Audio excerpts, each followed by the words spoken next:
எங்கள் வீட்டு பசுமாட்டில் பால் கறக்கிறது எப்படின்னு பார்க்கலாமா? ஃபஸ்ட்டு குளுத்திக்கு தண்ணி ஊற்றிடணும். குண்டாவில் தான் தண்ணி ஊற்றணும். குண்டாவில் தண்ணி ஊற்றி ஒவ்வொரு குடம் தண்ணி ஊற்றிட்டு மாடு பிடிச்சின்னு வந்து கட்டிட்டு சின்னதாக பக்கெட்டுக்கும் அது ரப்ப பூசா அள்ளிக்கணும், புழக்க அள்ளிக்கணும், தவிடு அது மூணும் போட்டு அது தண்ணி குடிக்கும்போது கொட்டி விட்டா அதை நல்லா தண்ணி குடிச்சிக்கும். அதே மாதிரி இன்னொரு மாட்டுக்கும் தண்ணி வச்சு விட்டுங்க. ஏன்னா 2 மாடும் பால் கறக்கிறதுனால நேரத்தில் தண்ணி காட்டினா தானே பால் ஊறும். அதனால் நேரத்தில் தண்ணி காட்டியாச்சு. மாடு தண்ணி குடிக்க குடிக்க கொஞ்சம் கொஞ்சமாக பூசை போட்டங்கன்னா நல்ல பளிச்சுன்னு எல்லா தண்ணியும் குடிச்சிடும். அப்படியே இன்னொரு மாடும் பிடிச்சின்னு வந்து அதுக்கும் பூசை போட்டு தண்ணி காட்டியாச்சு. மாடு தண்ணி குடித்த பின்னாடி பிடிச்சின்னு போய் ஒரு தவளை கட்டிட்டு பால் கறக்கிற புட்டில் கொஞ்சம் புல்லு போட்டு விட்டுறலான்னு காஞ்சி புல்லு எடுத்து போட்டாச்சு. உடனே பால் கறக்க முடியாது, கொஞ்சம் லேட்டாக கறக்குங்க. அதனால் புல்லு சாப்பிட்டோம் அப்படின்னு புல்லு எடுத்து போட்டுங்க. கொஞ்சம் லேட்டாக கறந்துக்கலாம் அப்படின்ட்டு அதுங்கெல்லாம் நல்லா புல்லு சாப்பிட்டா அதுக்குள்ளே சாணி கீனி எதுனா இருந்தால் அள்ளிட்டு எந்த டைமுக்கு பால் கறக்குறவங்களோ அந்த டைமுக்கு தானே பால் கறக்க முடியும். நம்மளுக்கோசம் சீக்கிரமாக கறக்க முடியும். அதுங்க புல்லு தின்ற புட்டில் நாம் போய் வேலையை செய்யலாம் அப்படின்ட்டு வேலையை செஞ்சுட்டு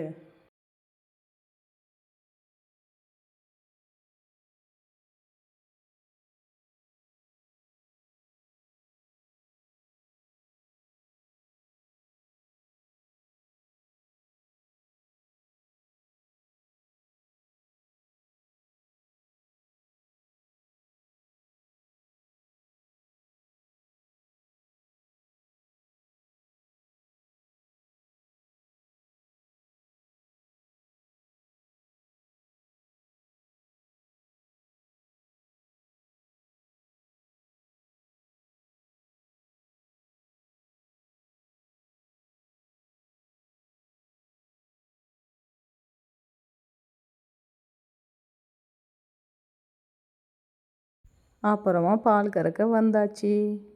பால் கறக்கிறதுக்கு கேனு, எண்ணெய், ஏன்னா விளக்கெண்ணெய் போட்டு தான் பால் கறக்குவோங்க. அதனால் எண்ணெய், தண்ணி எடுத்துன்னு வந்து பக்கம் எல்லாம் வச்சுக்கின்னு கணுக்குட்டியை கழட்டி விட்டா இழுத்தா கூட இழுக்கவே முடியல. அது மடியை விட்டு வரவே மாட்டேங்குது. அப்படி டம் கட்டி பிடிச்சி இழுத்து கட்டி விட்டு நல்லா தண்ணியை போட்டு மடியெல்லாம் க்ளீனாக கழுவிட்டு கைக்கெல்லாம் விளக்கெண்ணெய் நல்லா பூசிக்கின்னு அதுக்கு பின்னாடி தான் பால் கறக்கவே ஆரம்பிச்சுங்க. நல்லா சோறு போட்டு பின்னாடி பால் இழுத்தாங்கன்னா நல்லா சல்லுன்னு வந்துடும். ஃபஸ்ட்டு ஒரு கையில் கறந்துட்டு அந்த 2 கையில் இழுத்தாங்கன்னா ஒரு 5 நிமிஷத்தில் கறந்து ஆகிடுது. அப்படி தான் 2 கையிலையும் கறந்தோம்.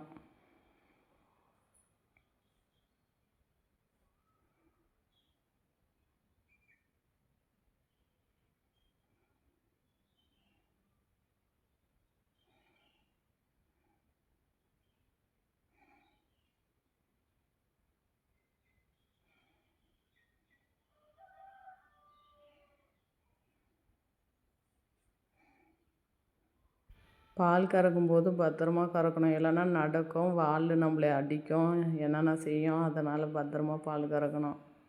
இல்லைன்னா ஒரு உதச்சாலையும் பாலும் கீழேயும் ஊற்றி போயிடும். அதனால கொஞ்சம் உஷாராக பால் கறக்கணும். அப்படியெல்லாம் பால் கறந்து கேனில் ஊற்றி வச்சுட்டு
எடுத்துன்னு போய் ஊற்றுறதுக்கெல்லாம் ஆள் இருக்காங்க. அதனால் எடுத்துன்னு போய் வண்டியான கொடுத்தா எடுத்துன்னு போய் சொசைட்டியில் ஊற்றிட்டாங்க.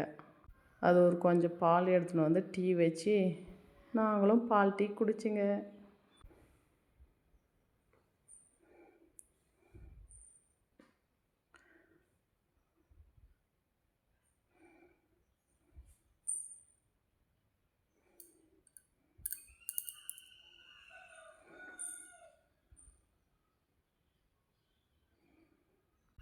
இப்படி தான் எங்கள் வீட்டு பசுமாட்டில் நாங்கள் பால் கறக்குவோங்க. அந்த மாதிரி உங்கள் வீட்டில் எப்படி பால் கறக்குறீங்கன்னு கமெண்ட்டில் அது சொல்லுங்கள். இது வரைக்கும் பசுமாட்டில் பால் கறந்தது நாங்கள் பார்க்கலன்னா இதை பார்த்து கற்றுக்கோங்க. பால் கறக்கும் முறையை வீடியோ பிடிச்சிருந்தால் லைக் பண்ணுங்கள், சப்ஸ்கிரைப் பண்ணுங்கள். Okay friends, Tata.